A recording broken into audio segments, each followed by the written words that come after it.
All right, so two things for you real quick. One, we want to talk about the quality of the products that we're giving away to you guys in this Learn from Field to Table, specifically talking about RecTeq, the RT700.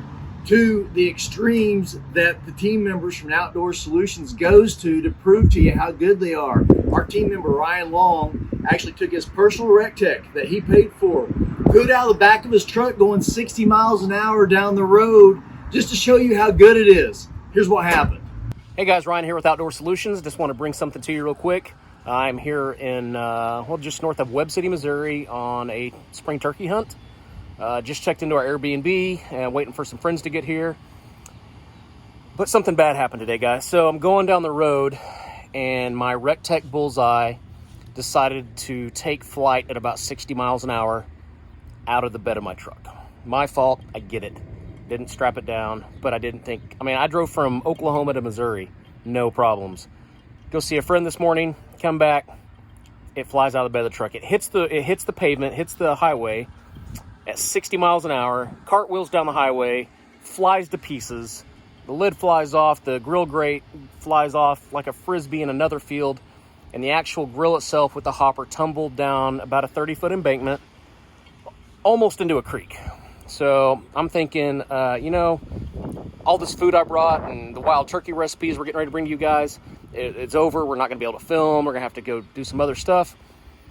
This is where RecTeq quality comes in.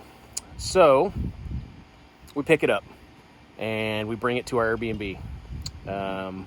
And literally just took my hands and a rubber mallet in about 5 minutes of work. And you saw the pictures of what it looked like, and this is what it looks like now.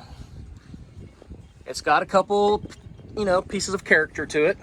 We need to clean it up still, but I wanted to just give you a raw live video. It's got a little scuff there we're gonna have to fix, and my hinge, I lost the retainer pin right there, but that's it. The retainer screw, there's the pin. The hopper is intact, wheels are still intact. This is what happens when you buy a quality product. So this is the test. We haven't really done this yet, so I'm going to turn this up, and here we go. This might be a massive failure, but holy crap, she's alive. Really? Okay, that's awesome. So I highly suggest that you clean your RecTeq grills out, on a regular basis. Just for the best quality. It's already smoking, guys. Look at this. But I don't suggest launching it out of the back of your pickup at 60 miles an hour as your cleaning method. However, it does work, FYI.